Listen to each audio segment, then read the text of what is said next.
Operation सिंदूर के बाद पाकिस्तान में खलबली है, बेचैनी है। भले इस बीच आसिम मुनीर को फील्ड मार्शल वहां का बना दिया गया, वो एक अलग बात है अपनी जनता में जोश भरने के लिए, लेकिन हकीकत यह है कि जिस तरीके से पाकिस्तान के 13 में से 12 एयरबेसेस पर ब्रह्मोस ने हमला किया, ब्रह्मोस के जो निशाने पर पाकिस्तान के एयरबेसेस, पाकिस्तान में मौजूद आतंकी ठिकाने जिस तरीके से बिल्कुल पिन पॉइंट तरीके से थे, वो पाकिस्तान को संदेश दिया गया है कि तुम्हारे ये जो एयरबेसेस है, तुम्हारे जो फाइटर जेट्स हैं, वो पूरी तरीके से बेकार हैं, इनका कोई काम नहीं है। पाकिस्तान की तरफ से ऑपरेशन सिंदूर जिस रात हुआ, उस रात पाकिस्तान के जो फाइटर जेट्स हैं वो उड़े थे। उसके बाद पाकिस्तान के फाइटर जेट नहीं उड़े क्योंकि उड़ने की उनके भीतर क्षमता नहीं है। कुछ चाइनीज माल है और बाकी बचा हुआ अमेरिका के विमान है जो पाकिस्तान लगातार उसकी जलालत करवाता है। तो पाकिस्तान के दोनों अब्बाओं ने, अमेरिका और चाइना ने जो हथियार दिए थे वो एक तरीके से बेकार साबित हुए।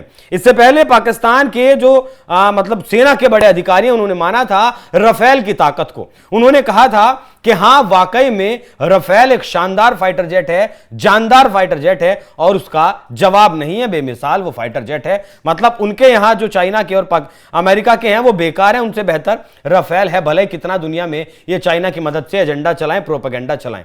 अब ब्रह्मोस की इन्होंने ताकत मानी है। इन लोगों का मानना है, खुद पाकिस्तान का मानना है कि ब्रह्मोस की काट उनके पास नहीं है। इससे पहले छोटे वाले अब्बा चाइना ने यह माना था कि उनका जो एयर डिफेंस सिस्टम है HQ-9 वो ब्रह्मोस को रोक नहीं सकता है, उसके लिए आपको HQ-19 लेना पड़ेगा, उसके लिए आपको फाइटर जेट 5th जनरेशन लेने पड़े। खैर वो अलग मसला है। लेकिन पाकिस्तान में एक वेबसाइट है क्यूआ, उसमें एक रिपोर्ट छपी है। उस रिपोर्ट में दावा किया गया है कि पाकिस्तान को फाइटर जेट लेने ही नहीं चाहिए। मतलब पाकिस्तान के पास जो फाइटर जेट हैं या फिर उसके पास जो लड़ाकू विमान है वो अब एक तरीके से बेकार साबित होंगे। या आप इमेज देखिएगा किस तरीके से ऑपरेशन सिंदूर में हमने पाकिस्तान को नुकसान पहुंचाया था। लेकिन पाकिस्तानी एयरफोर्स के प्रमुख बाबर अहमद सिद्धू ने अभी कुछ दिन पहले अमेरिका की यात्रा की। वहां एडवांस जो इनका F-16 है उसके खरीदने की बातचीत की। हालांकि पैसे तो अमेरिका लेगा नहीं, फ्री में इन्हें दे देगा।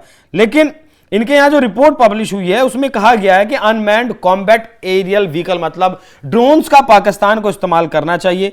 क्यूआ में जो रिपोर्ट छपी है उसमें यह सलाह दी गई है पाकिस्तान एयरफोर्स को कि मौजूदा वक्त में जो राजनीतिक हालात हैं और भविष्य की जो युद्ध शैली है जिस तरीके से वो बदलने वाली है, उसके हिसाब से अनमैन्ड एरियल व्हीकल्स ही अब कामयाब पाकिस्तान के लिए व्यवहारिक और प्रभावशाली बन सकते हैं। अब तक जो झड़पें हुई हैं उसमें मतलब 25 में भारत की अगर पाकिस्तान की बात माने तो देश बचते हैं कि उनके जो कुशल पायलट हैं उन्हें युद्ध के मैदान में कम भेजा जाए और जो UCAV है, मतलब जो ड्रोन्स हैं, अनमैन्ड व्हीकल हैं, उनके साथ ज्यादा आप जाया जाए। क्योंकि अभी उल्फा 1 म्यांमार में हमने ड्रोन से ही हमला किया और किस तरीके से आतंकियों के ठिकानों को तबाह किया। इसके अलावा एक्सपर्ट्स ने दावा किया कि पाकिस्तान के लिए भारत की सुपरसोनिक क्रूज मिसाइल ब्रह्मोस से बचना नामुमकिन है। पाकिस्तान के पास सीमित एयरबेस इंफ्रास्ट्रक्चर है और भविष्य के युद्धों में भी भारतीय ब्रह्मोस जैसी सुपरसोनिक मिसाइलों के निशाने पर ये होंगे। अगर एयरबेस पर हमला होता है तो लड़ाकू विमानों का ऑपरेशन बंद हो जाएगा। लड़ाकू विमान उड़ान कहां से भरेंगे? तो ऐसे में अब लगता है कि पाकिस्तान को अपने एयरबेस बंद करने पड़ेंगे। और अगर वो अनमैन्ड एयर कॉम्बैट खरीदता है तो उसे तो कहीं से भी, सड़क से भी पाकिस्तान उड़ा सकता है। बाकी उसके कटोरे में जो उसे पैसा मांगना पड़ता है वो भी शायद हो सकता है कि खर्चा कम हो जाए और उसे पैसा कम मांगना पड़े।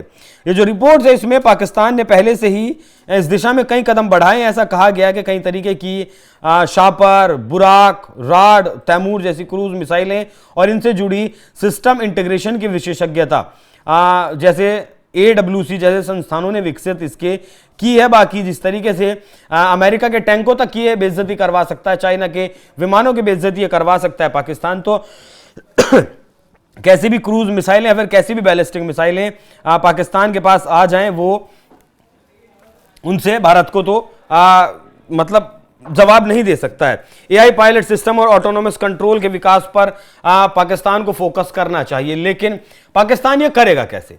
इन सब के लिए तो पैसा चाहिए होता है। पैसा इधर से अब जो चीन है वो भी मांगना शुरू कर चुके हैं, उधर से जो अमेरिका है वो भी मांगना शुरू कर चुका है कि जो पैसा दिया गया है उसको अब या तो काम में लाओ या फिर वापस लौटाओ। हालांकि 400 मिलियन इसके रखरखाव के जो इसके फाइटर जेट्स हैं उसके रखरखाव के लिए अमेरिका की तरफ से अभी पिछले कुछ दिनों में दिए गए थे। लेकिन अब जिस तरीके से भारत की ब्रह्मोस ने पाकिस्तान के एयरबेसेस को निशाना बनाया है, उससे बड़ा सवाल यह उठता है कि अगर पाकिस्तान अपनी रणनीति बदलता है, अपनी स्ट्रेटेजी बदलता है और वो अनमैन्ड एरियल व्हीकल्स की तरफ जाता है, तो क्या वो अपने एयरबेसेस को बंद करेगा? मतलब पूरी तरीके से तो बंद नहीं करेगा, लेकिन हो सकता है कि वैसे भी उसके जो फाइटर जेट हैं बहुत पुराने हो चुके हैं, कबाड़ हो चुके हैं, और ऐसा दावा किया जाता है कई रिपोर्ट्स में कि 50% जो उसके बेड़े में फाइटर जेट हैं वो उड़ने लायक नहीं है। शायद यही कारण है कि 6-7 मई की दरमियानी रात जब ऑपरेशन सिंदूर हुआ तब पाकिस्तान के कुछ फाइटर जेट उड़े थे, उसके बाद किसी भी दिन पाकिस्तान के फाइटर जेट नहीं उड़े, और असल में हकीकत यह है कि वो उड़ने लायक नहीं बचे हैं। मतलब एक तरीके से अगर कहें कि कचरा पूरी तरीके से वो हो चुके हैं। तो क्या, सबसे पहले तो बड़ा सवाल यह है कि क्या अब पाकिस्तान अपने एयरबेसेस बंद करेगा? क्योंकि सारे एयरबेसेस रडार में है। भारत के रक्षा मंत्री, भारत के प्रधानमंत्री, हम तमाम बड़े नेता, रक्षा विशेषज्ञ या फिर हमारी सेना ये कह चुकी है पाकिस्तान का एक एक कोना भारतीय सेना की जद में है। बल्कि अब तो हम B-2 बॉम्बर जैसा अमेरिका ने ईरान के ऊपर गिराया है उसकी परमाणु साइटों पर, वैसा भी हम बॉम्ब बना रहे हैं, बल्कि उसे कैरी करने के लिए अलग से व्हीकल की जरूरत नहीं पड़ेगी, फाइटर की जरूरत नहीं पड़ेगी, B-2 जैसे बॉम्बर की जरूरत नहीं पड़ेगी, बल्कि उसे हम इस तरीके से विकसित कर रहे हैं वो ब्रह्मोस में या फिर हमारे जो बैलिस्टिक मिसाइल हैं अग्नि, उनमें ही लगाकर उसे चलाया जा सके, ऐसी भी तकनीक हम विकसित कर रहे हैं।